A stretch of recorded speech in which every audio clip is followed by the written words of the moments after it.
Hi, I'm Hazel. It's Saturday again, which makes it time to sit down and catch up on the WoW news of the week, what I've been up to, and answer some of your questions. This week, we got an official release date for Classic TBC. It is coming out globally Tuesday, June 1st for North America, midnight in Paris, Wednesday, June 2nd for the east half of the globe. It's the same time. It's going to happen at one time. It's just time zones, you know. And then before that, beginning May 18th, there's going to be the pre-expansion patch. The pre-patch for TBC is going to be hitting Classic servers. And at that time, Classic characters need to choose if they want to move on to TBC or transition to a Classic era server. Or do both for a fee. Also in that pre-patch is the ability to create your Blood Elf and Draenei characters. So you're able to start those on May 18th and have some time to level them before TBC starts properly on June 1st, 2nd-ish. So, like Classic, TBC will be free to play with a WoW sub. If you already have a WoW sub, you do not need to buy TBC.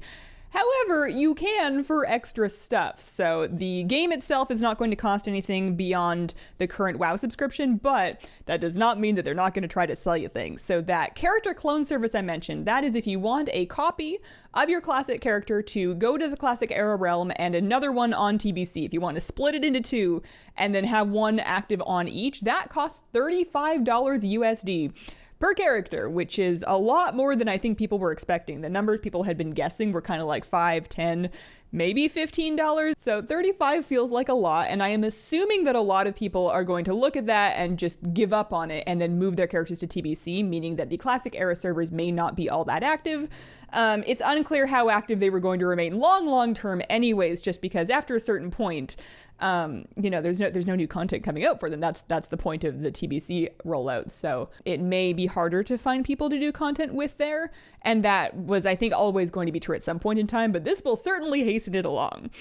Another thing they want to sell you, there's a Dark Portal Pass that is $40 US, and that contains one character boost for TBC. There is a limit of one per account, and they are not usable on Blood Elves or on Draenei.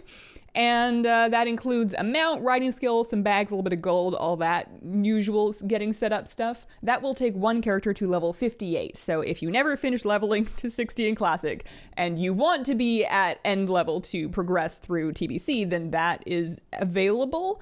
But note that you cannot use it on Blood Elves and Draenei. So if you want to main a Blood Elf or a Draenei in TBC, then you are going to want to start one on May 18th when the pre-patch becomes available, because that's the only way that you're going to have one leveled up in time.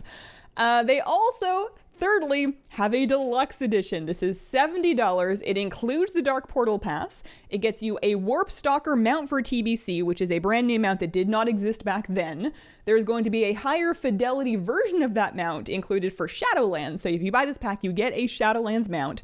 And then also 30 days of game time and then 2 cosmetics for TBC, a Hearthstone and then a Fire Path toy situation. And by toy, I'm assuming they mean item in the bags, because of course TBC did not have the toy box yet.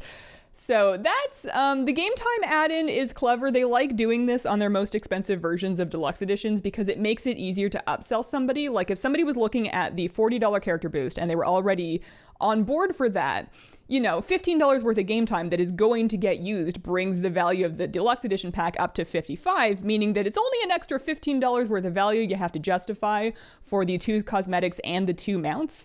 So for somebody that wants the boost and is going to play TBC and Shadowlands, it becomes easier to justify. It's still $70 for a game that came out a long time ago. And then if you have no plans of playing Classic TBC, but you're a Shadowlands mount collector and you just want it just for the Shadowlands mount, then that is a $70 mount. And that's not to say that nobody will do it. People have paid more for less, but that's an expensive mount. Over in patch 9.1 news, we've got a couple of updates this week. We have found out that in patch 9.1, you are going to be able to transfer extra soul ash to your alts. This item has been found that lets you buy a bag of soul ash on your main and then mail it to one of your other characters. At a loss, of course, the brokers are always going to have their cut, but that's especially useful because in patch 9.1, you're going to want to do more Torghast to get soul cinders to upgrade your current legendaries to their new item level caps. And while you're doing that, you're going to be getting all of the soul ash from the lower layers of Torghast, whether you want it or not, and the only use for original soul ash is to either craft more legendaries or upgrade them to rank like 4. So if you are done collecting legendaries on your main, you're going to end up with soul ash that you don't need, so this is a nice way for you to send it to alts. However, big asterisks here, the item can be purchased one at a time from a vendor within Torghast. You have to be in Torghast and buy it off of one of the broker vendors inside your Torghast run. They will only sell one, which is a weird and strange limitation. It's bizarre that they did not just put this on Venari to let people move their soul ash where they're going to. You can still move your soul ash where you're going to, but you're going to need to do a Torghast run for every bag that you want to buy, which is fine, I guess. I'm going to be in there anyways, but you know what's going to happen is I'm going to do my Torghast run with every intention of buying one of these things, and I'm just going to forget. I forget to buy things all the time. Every time I go to Torghast, I buy one of those Fleeting Frenzy potions. I never use them. Updates this week in current WoW, the Vicious Spider rating requirement has been reduced from 1,400 down to 1,000. This was purportedly done to make the skill requirement more in line with previous seasons, and what this means is that if you have never PvP'd before a day in your life, and you're looking at this mount and you kind of want it and you're curious to try, but you're worried about losing games, you can lose all kinds of games. You can lose so many games. You go out there and you lose some games. You should still be able to scrape together enough wins from other people trying the same thing in that bracket to get your Vicious Spider mount. I don't know, and I haven't conclusively found out yet whether or not that change also applies to grinding Vicious Saddles after the Spider. I'm sure somebody knows, but at least for the Spider, you're only going to need 1,000 rating, which is good news for me because I have been queuing kind of in the 1,400 to 1,600 range, but like closer to 1,400 and 1,600, and I just want the freedom to just play absolutely anything and then not stress if I tank a bunch of rating, because I'm mostly just out there right now for fun and experience and vicious mount progress.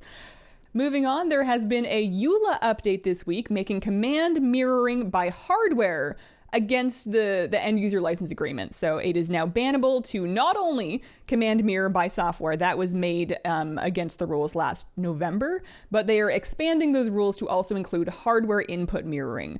This is basically a rule change just meant to further ban multiboxing.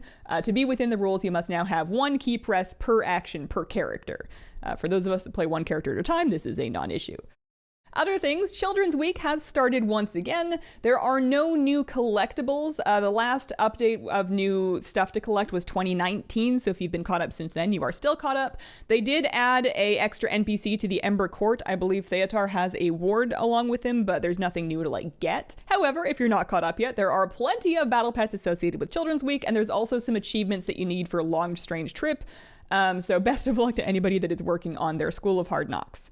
In my life this week, I have put a bunch more time since last week into the Path of Ascension, and surprise, surprise, it grew on me a lot. It turns out that just kind of like Torghast, I didn't like it when I wasn't doing well, and then as soon as I practiced and got the hang of it and figured out the thing, now it's really fun. I've only upgraded the building 4 out of 5 times, so I don't have access to the humility fights yet, and I'm sure that those will ruin my life. But until then, I have beat all the wisdom fights, and I've done most of the achievements that you can do on wisdom or lower to unlock mounts and Mog and stuff on the vendors. I am far from enough animo to buy all the stuff, but I did buy this mount from Path of Ascension is my favorite by far. I'm so pleased to have unlocked that, and I've been riding it around everywhere since I got it. I do still hold the opinion that you could lose the entry token from Path of Ascension and not damage the mode at all, but I must have gotten over it to some extent because I've been putting a lot of time in and having a lot of fun this week.